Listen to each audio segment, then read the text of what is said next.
Welcome back to YÖS ALFA. This is the math part of our fourth trial exam. For those of you who haven't taken the exam yet, the PDF of the exam is available in the description down below. To get the best out of this video, I suggest you take the exam first and then proceed with the rest of this video. Let's dive in. Number 1. Basic math problem. What is the result of this operation?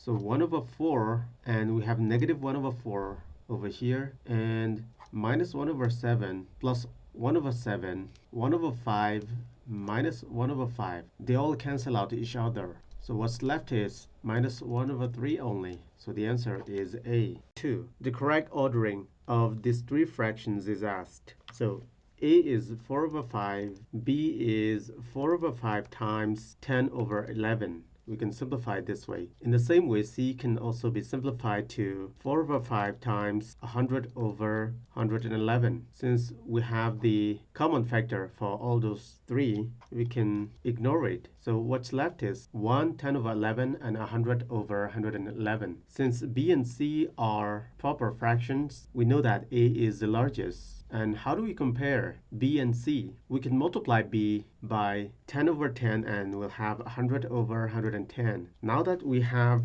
the same numerator, we can make the comparison easily. The one with the smaller divisor or smaller denominator has always the larger value. So B is larger than C. So the answer is A. Number 3. How much is the sum of the values of A that make the fraction undefined? So to make the fraction undefined, we have the denominator is equal to 0. So from here, we have A over 3A minus 12 is equal to 1. A is equal to 3A minus 12, and 2A is equal to 12. A is equal to 6. So that's not the only denominator in this fraction. We have another denominator here, 3A minus 12. And this fraction is going to be undefined when the denominator here is equal to 0. So let's calculate this denominator too. 3A minus 12 is equal to 0. For that, we need to have A is equal to 4. So the whole fraction is going to be undefined when A is either 4 or 6. And since we're asked to find the sum of these two values, the answer is 10. It's C. Number 4. What is the result of the operation? So let's simplify this one first.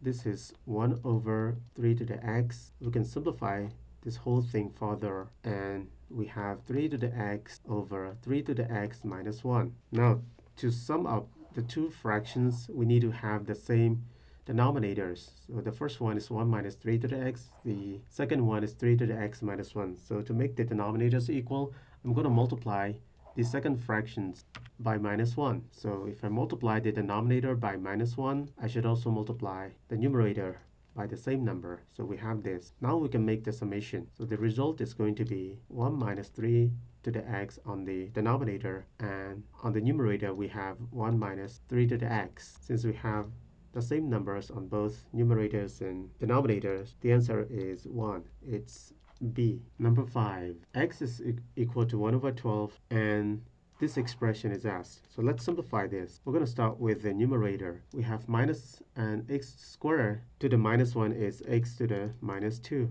And we have minus 2, so x to the 4. And on the denominator, we have x squared times, since we have even power, so this negative is going to be positive, and x to the minus 1, and the whole power minus 2. So we're going to multiply minus 1 and minus 2, so we have x squared. And we can simplify it further. X squared times x squared is x to the 4, and this negative and that negative cancel out each other. So we have x to the minus 2. And since x is 1 over 2, we can change this to this form. And the multiplication of minus 2 and minus 1 gives us 2. So the answer is 4. It's E. Number 6. We're asked to find x that satisfies this equation. So let's start from this one. So this one is the same as 16 over, this is 4 squared times 4 to the x. So since 4 squared is 16, these two cancel out each other. And we have 1 over 4 to the x. And we also have 1 over 4 to the x on the left-hand side of the equation. These two cancel out each other again. So we have 5 is equal to 1 over 5 to the x. So from here, 5 to the minus x is equal to 5 to the 1. So x is equal to minus 1. So the answer is B. 7. How many integer values of x make the expression a real number? So to have a real number, the domain of the square root, which is 3x plus 8, must be either equal to 0 or larger than 0. If it is less than 0, we have a complex number which is not real anymore. So from this domain, we have x is equal to or larger than minus 8 over 3. From the second domain, we have x is equal to or less than 11 over 2. So now we have both the lower bound and upper bound of the expression x. We can write it this way. X is larger than or equal to minus 8 over 3 or smaller than or equal to 11 over 2. Since we're asked to find the integer values only, so this is larger than 2. So what's the nearest integer which is larger than minus 2? Minus 2 point something actually. So it's minus 2. And this one is 5.5. So the nearest integer value is 5. So our answer is between this range. So how many integer values are there between this range? So to find this, all we have to do is just subtract these two, 5 minus minus 2, and then add up 1. So we have the answer as 8. So the answer is A. Number 8. What is the result of the operation? So we have conjugates on the denominators. So to sum up these two fractions, let's multiply these two. So we have root 10 plus 3, root 10 minus 3 on the denominator,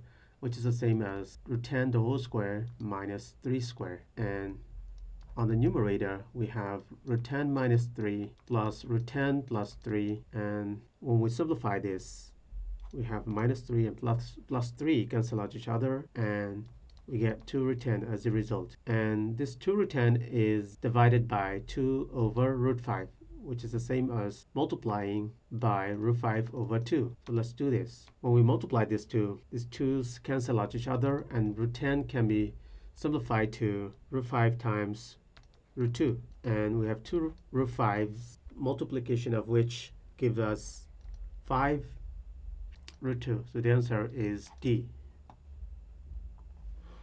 9. What is the reciprocal of the expression above? So let's simplify this expression first. Root 14 can be simplified to root 7 times root 2. And we can factor out root 7 from this expression to have root 7 times root 2 plus 1. And we also have root 2 plus 1 over here. So let's take out root 2 plus 1 of the brackets, and we're left with 1 plus root 7. And on the denominator, we have root 7 plus 1. So these two cancel out each other, and we have root 2 plus 1 as a result. Be careful, this is not the answer. We're asked to find the reciprocal of this expression. So we need to find the reciprocal of this, which is root 2 plus 1, 1 over root 2 plus 1.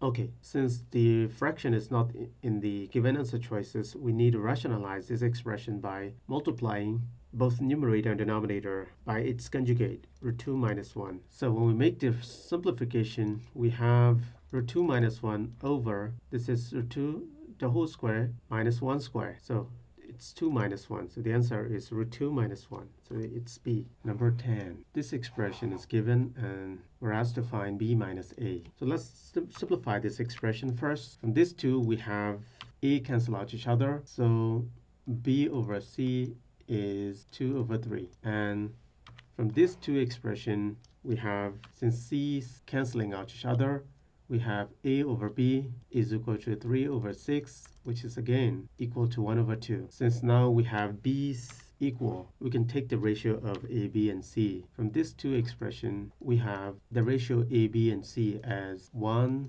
B is 2, and C is 3. Now, the summation of A, B, and C is given. So A plus B plus C over 1 plus 2 plus 3 is equal to the proportionality constant K, and the summation is given to be 48. So K is 48 over 6, which is 8. So now that we get K, we can find the difference B minus A easily. From the ratio over here, B minus A is the same as 2 minus 1 times K. Our result is again K, which is 8. So the answer is B. 11. For the proportion given, 4A minus 3B plus 2C is 29, and we're asked to find A. So we need to find this value first so that the problem becomes easier for us to solve.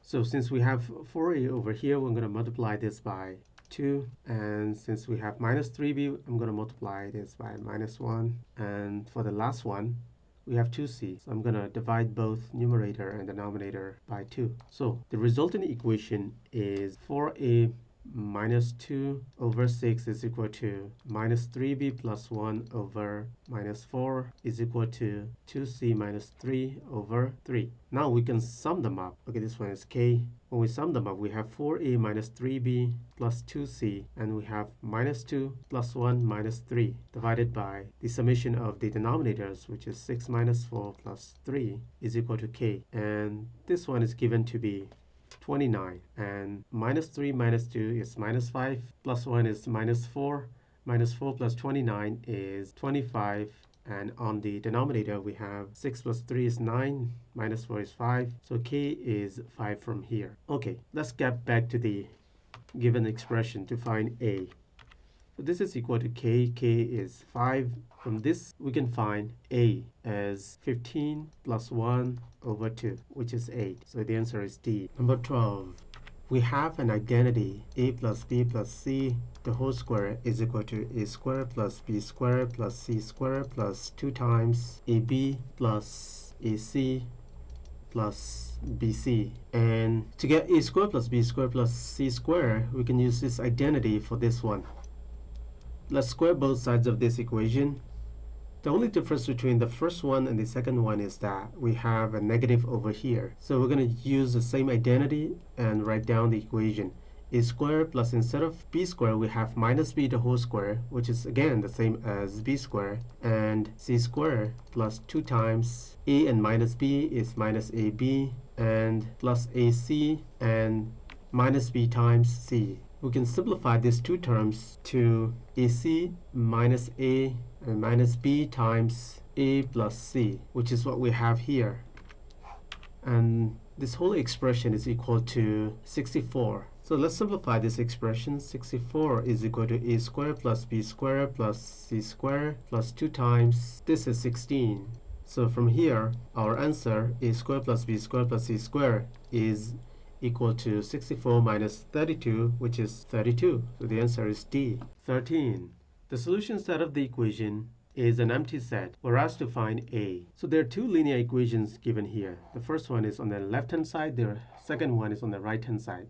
Let's try and simplify them first. So I'm going to group the x terms first. So we have ax plus 1 plus 6 minus 2x is equal to 5x minus 10 plus 3x. Let's group x terms together. So we have x times a minus 2 plus 7 is equal to 8x minus 10. So the simplified version is obtained. So in the analytic geometry, no solution or empty set means that the two lines are parallel. This is, let's say, the first line, and the equation of which is mx plus c. This is the second line. The equation is mx plus d. Since these two lines are parallel, their slopes are the same.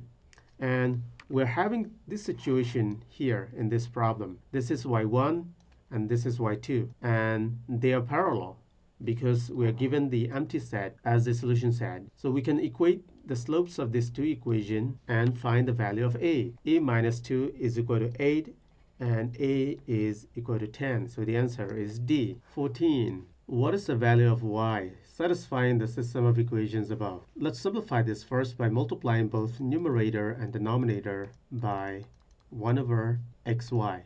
So we have 2 over y minus 1 over x is equal to 1 over 12. Let's do the same procedure to the second equation too. So we have 2 over x plus 3 over y is equal to 17 over 24. Since we are looking for y, let's try and eliminate x first. Let's multiply the first equation by 2. So we have 4 over y minus 2 over x is equal to 1 over 6. Now let's sum them up. These two cancel out each other, and 7 over y is equal to, since we have 24 over here, let's take this as the common denominator. 17 plus 4 is 21 over 24. So 7 times 3 is 21.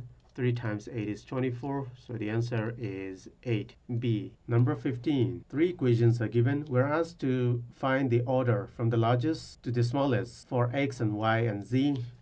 Let's simplify this equation. 2 to the x is 10, and we know that 10 is between 2 to the 4 and 2 to the 3. The trick here is to realize that we need to write down this inequality. So why do I write 2 to the 3 and 2 to the 4? Because I have the 2 as the base in the given equation. So now, since we have equal bases, we can relate their powers like this. X is between 3 and 4. For the second equation, I'm going to do the same procedure. 3 to the y, I'll try to write down this relation using 3 power something. So this is 20. So 20 is between 9 and 27. Now I can simplify this relation as y is between 2 and 3. So for z, we can also write down the expression as 6 to the z is 15. So it's between 6 and 6 squared. From here we have the relation as z is between 1 and 2. So now we can easily see that x is the largest and the second largest is y and the smallest is z. So the answer is A. X squared is less than x. So the only condition where this happens is when x is between 0 and 1. You can also prove it this way. X squared is less than x, so x squared minus x is less than 0. Let's factor out x, so we have x times x minus 1 less than 0. We can draw a graph here. X is at 0 and x is at 1. So these are the two x-intercepts of this parabola. Since it is less than 0, we will be choosing the solution set as this region. So x is between 0 and 1, which is what we got over here. So let's solve this problem. We have 10x, so let's multiply this by 10. So 0 and 10 over here, and 10x minus 4, let's subtract 4 from both sides of the interval. So we have 6 over here, and this is A as it is given here. And we're asked to find the summation of all the possible values of A. And A is also a natural number. So that means A start from 0. So 0, 1, 2, 3, 4, 5. Since it's less than 6, we're going to stop at 5. And the summation of these 5 numbers gives us 15. So that is the answer to this problem. 17. The two statements are given, actually 3. What is the minimum value of the number of the elements of set B? Okay, let's draw Venn diagrams to understand the problem more clearly. Let's say this is A, this is B, and A intersection B is not an empty set. That means it's not 0. So there is something over here. And A is not a subset of B. What does that mean? This means that A is not inside B or A is not equal to B. And in the same way, B is not inside A, nor are they the same. So now, the Venn diagrams that we have drawn agrees with this given statement. So we can continue with the second statement. A union B minus A intersection B. So let's say this is X. So let's say this region is Y and this one is Z. A union B is X plus Y plus Z, and A intersection B is X. The subtraction gives us 18. So we have Y plus Z is equal to 18, and number of the elements of set A is 7. So it's X plus Y is equal to 7. We're asked to find the minimum number of elements of set B, which is X plus Z. Okay, so since A intersection B is not 0, what is the minimum value of this X if it is not 0? It's 1, right? So let's consider X 1. So when X is 1, Y is 6. When Y is 6, our Z must be 12. So the minimum number of elements of set B is X plus Z. So 12 plus 1 is 13. So that's our answer. It's D, 18. This equation is given. We're asked to find the summation of all the possible values of x. So let's say this absolute value is A. So we have 2 minus A is equal to 7. And we have two conditions for that. If 2 minus A is positive, we can write this expression this way. A is equal to minus 5. And if 2 minus A is negative, then we have this relation, and A is 9. Okay, since A is the absolute value, any number less than 0 or negative is impossible. So let's cancel this out. So we have a is equal to 9, since a is this 3x plus 1, the absolute value. Let's see, if this is positive, then we have 3x plus 1 is equal to 9, since a is 9. If this is negative, we have 3x plus 1 is equal to negative 9. Let's simplify this. We have x is equal to 8 over 3, and from the second relation, we have x is equal to minus 10 over 3. But these are the two solutions of the problem. Since we are asked to find their summation, sigma x is equal to 8 over 3 minus 10 over 3. So it's minus 2 over 3. So the answer is A. For the smallest value of the expression above, find this. So the key word over here is this. To have a smallest value of an absolute function, let's say this is f of x. The absolute values is here. By definition, the absolute value of any function is equal to 0 or larger than 0. Since the question asks the smallest value, f of x has to be 0. So to have this 0, the numerator has to be 0. So absolute value of x minus absolute value of y is equal to 0. From here we have absolute value of x is equal to absolute value of y. But from the denominator, we know that x cannot be y, because when x is equal to y, then we have 0 on the denominator, which is undefined. So the only possible case when considering that x is not equal to y is x is equal to minus y. So we're going to proceed with this thing in mind. So 15xy is going to be 15, since x is minus y, and y is y, over x squared is going to be minus y the whole square plus y squared. When we simplify this, we have minus 15 y squared over 2y squared. Since y squares cancel out each other, our answer is minus 15 over 2. The answer is C. 20. What is the sum of the natural numbers x satisfying the given inequality? So this one is the absolute value. So we can consider two possible cases. Let's first start with the positive case. If this 2x minus 5 is positive, then we have this inequality. 2x minus 5 is larger than 9 and less than 15. From here we have 15 plus 5 is 20 over 2 is 10. And 9 plus 5 is 14 over 2 is 7. So the natural numbers between 7 and 10 is 8 and 9. So the first case done. For the second case, assuming that this is negative, then we have this 2x minus 5 times negative 1 is between 9 and 15. And we can write it this way. If we multiply both sides by minus 1, then we have 2x minus 5 is between minus 15 and minus 9. Minus 9 plus 5 is minus 4 over 2 is minus 2. Minus 15 plus 5 is minus 10 over 2 is minus 5. Since x values are negative, it's not a natural number, so we're not gonna consider this solution.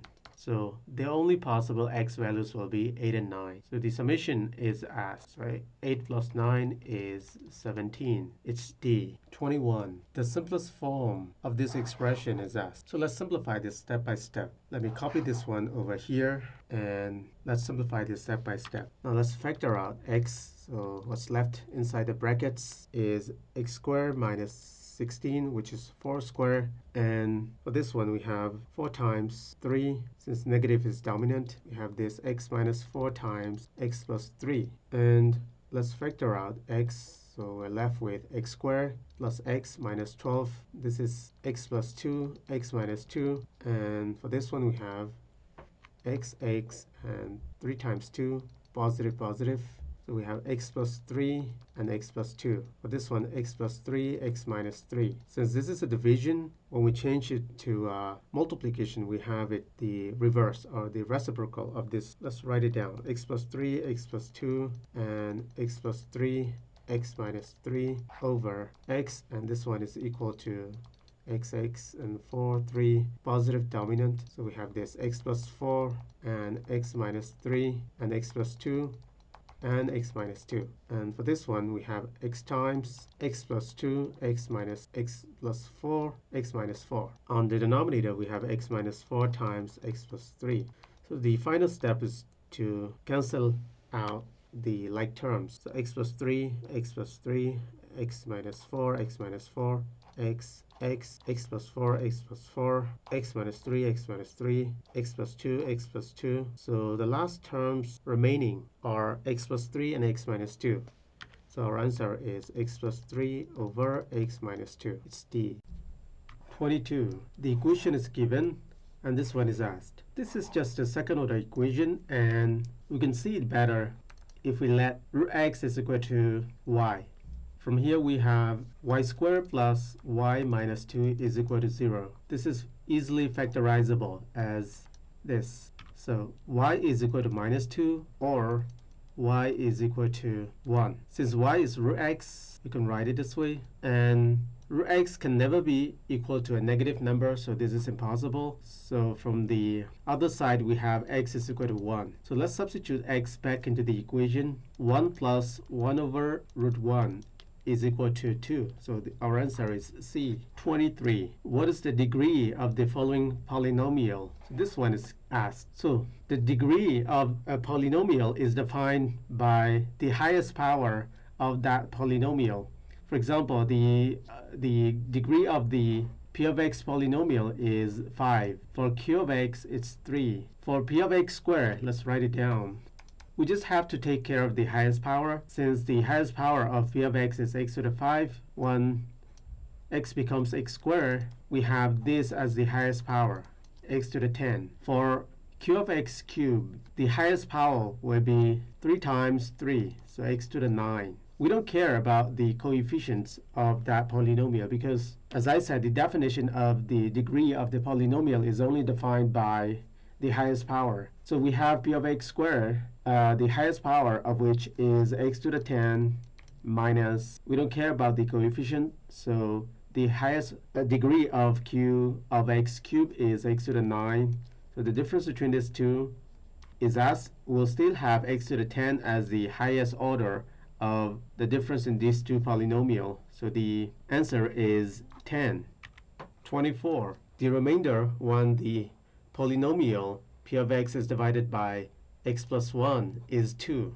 So we can write the remainder expression as p of minus 1 is equal to 2. In the same way, the remainder when p of x plus 2 is divided by x minus 3 is 4. For the second part, we can write the remainder expression as when x is equal to 3, we have p of 5 is equal to 4. And what is the remainder when p of x is divided by this?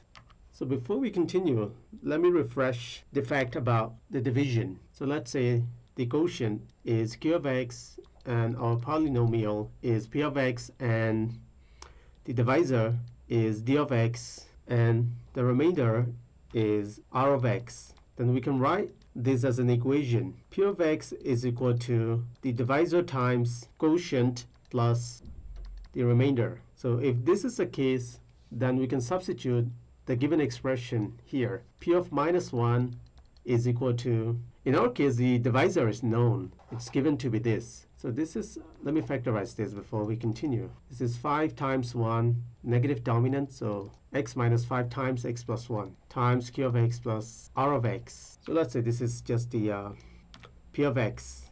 Now, let's substitute p of minus 1 is equal to 2. When x is minus 1, then this term is 0. 0 times anything is 0, so we have r of x is minus 1. r of minus 1 is equal to 2. And for the second expression, we are given p of 5 is equal to 4. P of 5 is equal to 1. We insert 5 into this p of x. We have 0 for the first term. And for the second term, we have R of 5 is equal to 4. Remember, we are dividing with a second order equation, so the remainder should be either first order or a constant. If the remainder function is a constant, then we have to have the same result whatever we insert into this function. In other words, I mean, R of minus 1 should be the same as R of 5. But here in this case, R of minus 1 and R of 5 are not the same. That means it's not a constant function. So if it is not a constant function, what's left is R of x must be a linear function. So let's write a linear format for R of x. Since we know R of minus 1 and R of 5, we can find the coefficients here. So R of minus 1 is equal to minus a plus b is equal to 2, and R of 5 is equal to 5a plus b is equal to 4. Let's subtract these two equations. So we have minus 6a is equal to minus 2. From here, a is equal to 1 over 3. If a is 1 over 3, b is 2 plus 1 over 3. So it's 7 over 3. Now let's substitute it back into R of x. Our R of x is ax plus b. A is 1 over 3 and b is 7 over 3. So R of x is x plus 7 over 3, which is what we are asked. The remainder, 1, p of x is divided by this second order expression. So it's b. 25. P of x is perfectly divisible by x minus 1 the whole square. The value of a is asked. So perfectly divisible means the remainder is 0. So I'm going to use two different ways to solve this problem. The first one is by using the derivative. Whenever p of x is divisible by a repeated roots, we can use the derivative. If p of x is divisible by x minus 1 the whole square, then we can say that p prime x is also divisible by x minus 1 the whole square. So let's find p prime x. The derivative of p of x is 2ax plus b, and this expression is also divisible by x minus 1 the whole square. So we can write p of 1 is equal to 2a plus b is equal to 0. And from p of x, we can get p of 1 is equal to a plus b minus 7 is equal to 0. From these two equations, we can find a by subtracting the two equations. So we have 2a minus a is a, and minus 7 becomes plus is equal to 0. From here, a is minus 7. So our answer is B. So this is the first way. The second way is substitution using the remainder theorem. X minus 1 the whole square is x squared minus 2x plus 1. We can equate this to 0 so that we can make use of the remainder theorem. From here, we have x squared is equal to 2x minus 1. And let's substitute this value into p of x. So to get the remainder, we can write x squared as 2x minus 1 times a plus bx minus 7 is equal to 0. And 2ax minus a plus bx minus 7 is equal to 0. I'm going to collect these two terms together. 2a plus b times x minus a minus 7 is equal to 0. And from here, minus a minus 7 is equal to 0. So a is equal to minus 7. So this is the result we got previously. 26. The number of elements of a minus b is equal to the number of elements of b minus a. We can write this as equation. A minus b is this region, which is x plus 2. And b minus a, we're taking out a from b. So what's left is this region over here. So 4x minus 16. From here, we can find 3x is equal to 18 and x is 6. And the number of elements of a union b is 20. So let's say the intersection of a and b is y. So to write the number of elements of a union b, we can sum them up. X plus 2 plus y plus 4x minus 16, and it's equal to 20. So x is 6. We have 8 plus y plus 6 times 4 is 24 minus 16 is equal to 20. From here we can find y is equal to 4. And we're asked to find the number of subsets of A intersection B. And the formula for number of subsets is 2 to the n being the number of elements of A intersection B here in this case. Since y is 4, we have the answer as 2 to the 4. It's D. 27. F of x is given. We're asked to find f of 3x in terms of f of x. So let's simplify this one first. F of x is equal to, when we divide this expression by x, we have 1 plus 2 over x. And f of 3x is equal to 1 plus 2 over 3x. Now let's keep that in our mind for a while, and let's find out x in terms of f of x. So from this expression, we can find x. Okay, from here we have f of x minus 1 is equal to 2 over x, and x is equal to 2 over f of x minus 1. Now all we have to do is substitute this x value into f of 3x and find the answer. So if we do that, we have 1 plus 2 over 3 times, instead of x, I can write 2 over f of x minus 1. These 2's cancel out each other, and we have 1 plus f of x minus 1 over 3. And when we sum them up by making the common denominator, we have 3 plus f of x minus 1 over 3. So the answer is 2 plus f of x over 3. It's A. 28. F of x is defined for real number except 3. This means that when x is equal to 3, the denominator of f of x is 0, which makes f of x undefined. So from this information, we can find m value. Minus m plus 2 times x is 3. At that point, the denominator is 0. So m is equal to 6.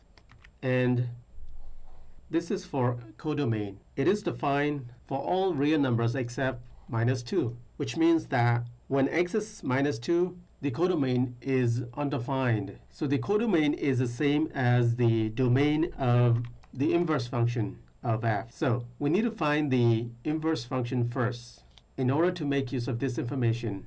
So to find the inverse function, we start writing down the f of x this way. 2nx minus 11 over, we need to have the x's aligned. So 2x minus m. And then we exchange these values diagonally and then change the sign.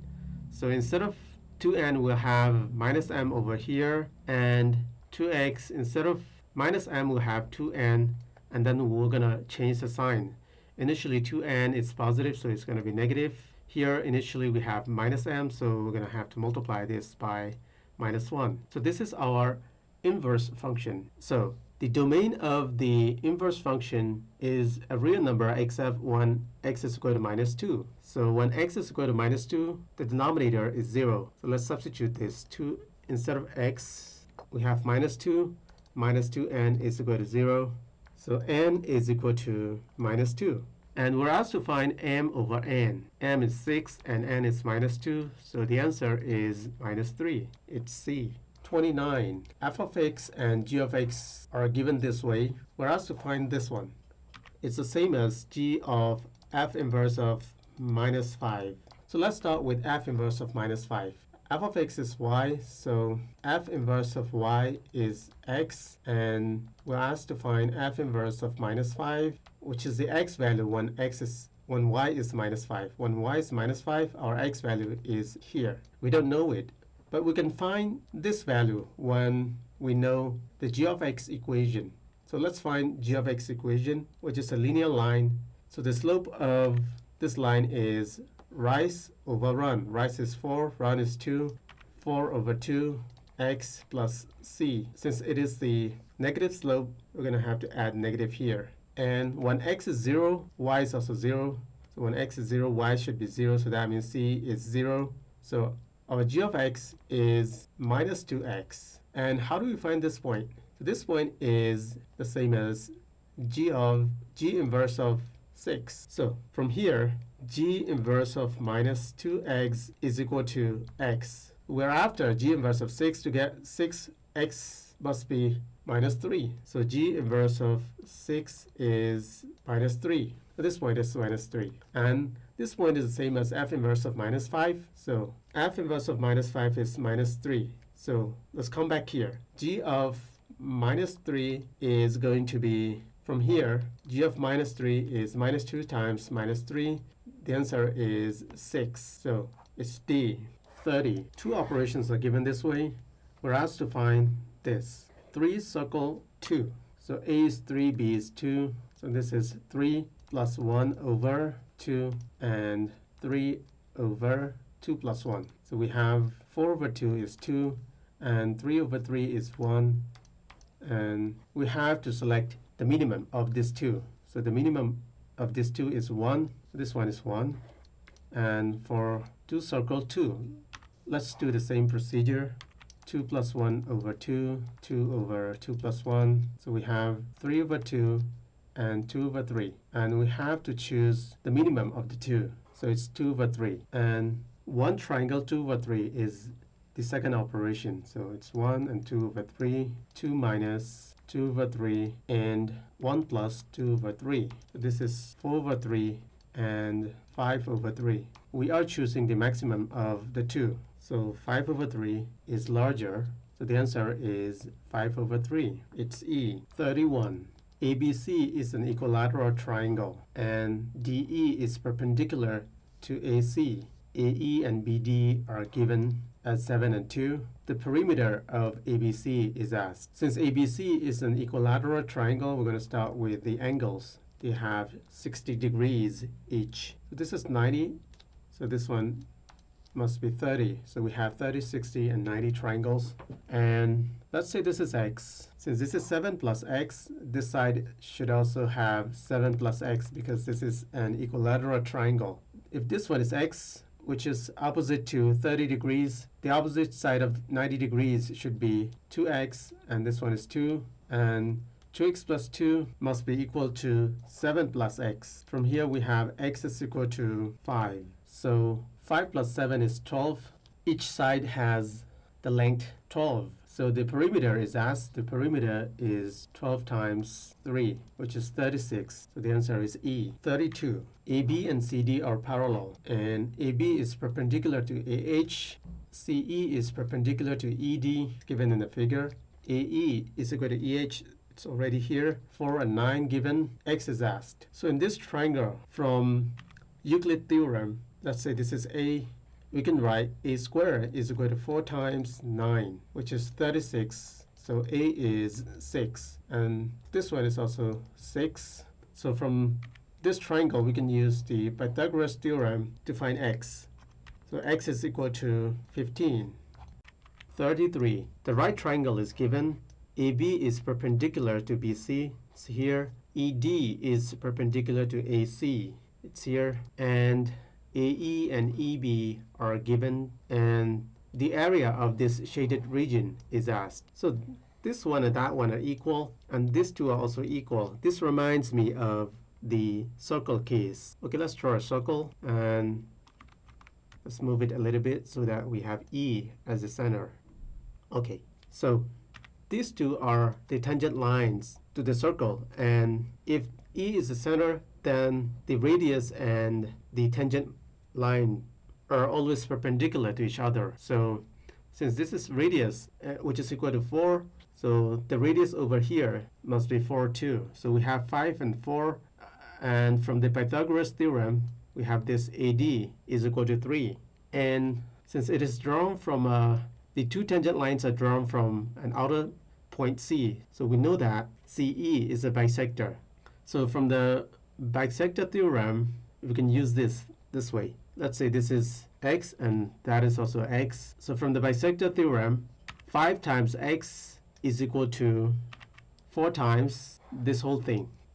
4 times 3 plus x. From here, we can find x to be 12. So now we have the base of this green triangle and the height. We can find the area easily. Area is half base, which is 12 plus 3, and the height is 4. So area is 30. It's D. 34. The 2 points on the circle are given. We're asked to find the x-coordinate of the center of the circle. Okay, let's say this is the center of the circle, and the coordinate of which is x0. And let's connect the center and point K and L. they are the radius of the circle. And let me draw these lines so that it is easier for me to visualize.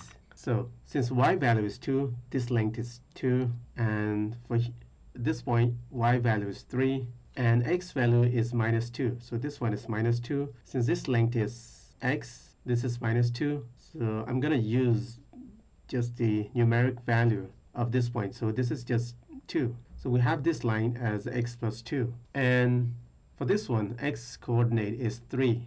This one is x.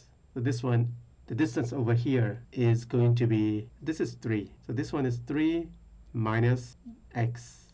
Now we can use the Pythagoras theorem to write the radius as r squared is equal to 2 squared plus 2 plus x the whole square, which is then equal to 3 squared plus 3 minus x the whole square. So this is one equation, one unknown problem. We can solve for x easily by solving this equation. 4 plus x squared plus 4x is equal to 9 plus 9 plus x squared minus 6x. X squared and x squared cancel out each other, and 8 plus 4x is equal to 18 minus 6x. So 10x is equal to 10. From here, x is equal to 1, which is the coordinate of the center of the circle. So the answer is C.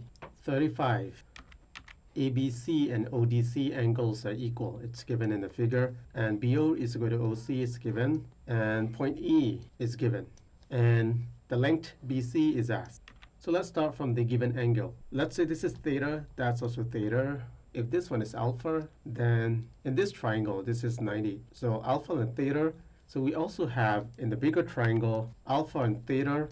So the angle over here must be 90. And let's draw a line from this point to the x coordinate so that it is perpendicular.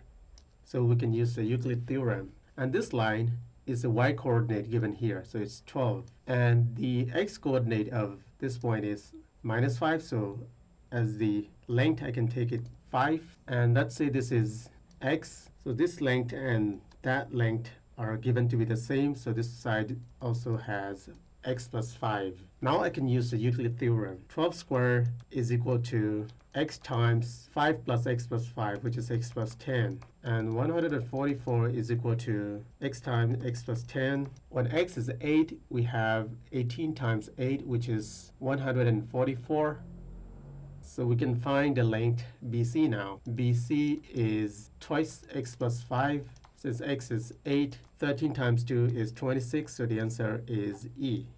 36. ABCD is a parallelogram, so the sides are parallel, and we have two bisectors over here, and this side is perpendicular to AB. 15, 6, and 4 are already in the figure. X is asked. X is this length. So let's say this is alpha, and that is alpha. This one is theta. That one is theta. Since these two sides are parallel, 2 alpha plus 2 theta is equal to 180. From here, we have alpha plus theta is equal to 90. So this side over here is perpendicular to AE. So we can use Euclid theorem over here. 6 squared is equal to 4 times, let's say this is A. And from here, we can find A is equal to 9. So if this angle is 2 alpha, that angle over here is also 2 alpha. And we can find the tangent alpha from this angle. Tangent alpha is equal to 6 over 9, which is 2 over 3. And to make use of this tangent alpha on this side of the figure, so we can find x, we need to find tangent 2 alpha. So tangent 2 alpha is equal to, let me write it over here, 2 tangent alpha over 1 minus tangent square alpha. From here, 2 times tangent alpha is 2 over 3, 1 minus 2 over 3, the whole square. From here, we have 4 over 3 times 9 over 5. So this is 12 over 5. So we got tangent 2 alpha. So let's try and make use of this tangent alpha by drawing a perpendicular line from D to KC. So now, we know tangent 2 alpha, which is the opposite side over the adjacent side. And since AB is 9 plus 4, 13. DC is also 13. Since 12 square plus 5 square from Pythagoras theorem makes DC is equal to 13, we can also make use of this special triangle on this side of the triangle. Hypotenuse is 15 and this side is 12. From Pythagoras, we have this side as 9.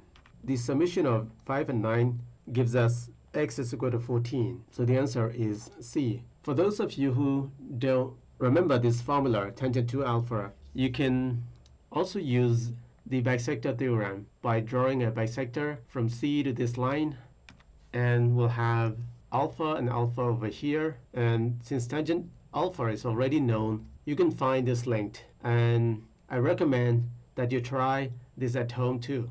37. This is the diameter, and 6 root 3 and 12 are given in the figure, and we're asked to find x. So this one is the tangent to the circle, so that one is also the tangent from the same point, so we have x over here too. And if AB is 6 root 3, this is tangent. That one, BE, is also the tangent with the same length. We have 6 root 3 over here too. Now let's draw a line from C perpendicular to AB. So since this diameter is 12, this length is also 12. And since DC is x, this length is also x. Now this length over here is going to be 6 root 3 minus x. Now in this triangle, we can make use of Pythagoras theorem to find x. So let's write down the equation.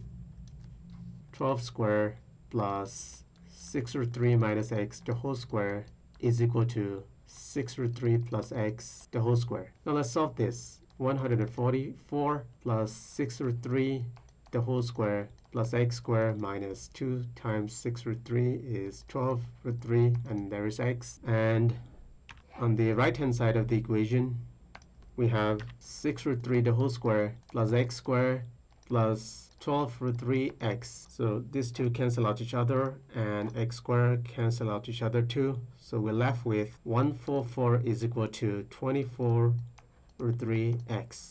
And 24 times 6 is 144. From here we have x is equal to 6 over root 3, and rationalizing this value gives us 2 root 3. So the answer is D. 38. The equation of the bigger circle is given, and O1 is the center of the smaller circle, and the equation of the smaller circle is asked.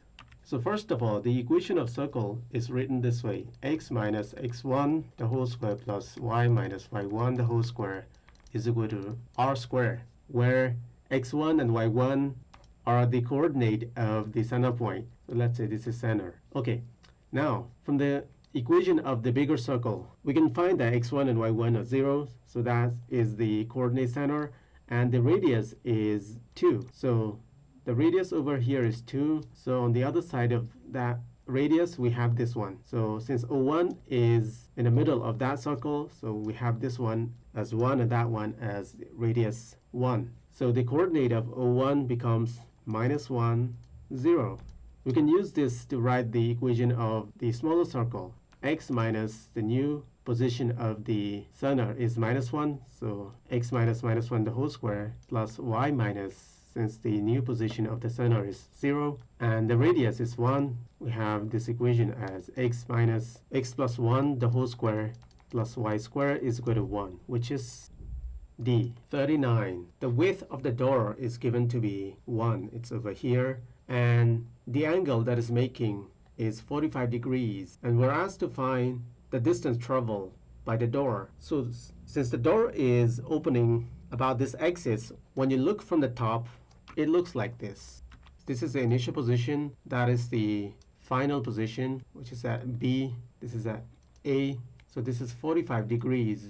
And we're asked to find this length over here. So we have a circle formula. S is equal to theta times r. R is the radius. Theta is the angle. And let's change this to radian. 45 degrees is the same as pi over 4. The radius is given to be 1. So the length AB is pi over 4. So the answer is A. 40. The rectangular prisms are given this way. We're asked to find the area of the entire shape. So let's start from the small prism. Since we have identical surfaces at the front and at the back, just like this, right and left, top and bottom. I'm going to be multiplying each surface area by 2. So let's start from the front surface. We have 4 times, this is 2, plus the top surface, 4 times 3, and the right surface, 3 times 2. And for the bottom surface, I'm going to do the same procedure. Let's start with this 8 times 6, plus the right surface, 4 times 6, and the top surface, 4 times 8. Remember, I have counted this surface, the bottom surface, although it is not seen in the figure. Once from the top once from the top prism and second from the bottom prism. So I need to subtract them. Minus 2 times 4 times 3. So let's simplify this. 8 plus 12 plus 6 and 48 plus 24 plus 32, and over here is 12. So this is negative, so negative 12 and positive 12 cancel out each other. We have 48 and 32 makes 80. 24 plus 6 is 30, so we have 110, and 8 over here, so we have 118. So twice of which is 236. So the answer is C. This is the end of the math part of the exam. I hope you get something out of it. See you in the next one.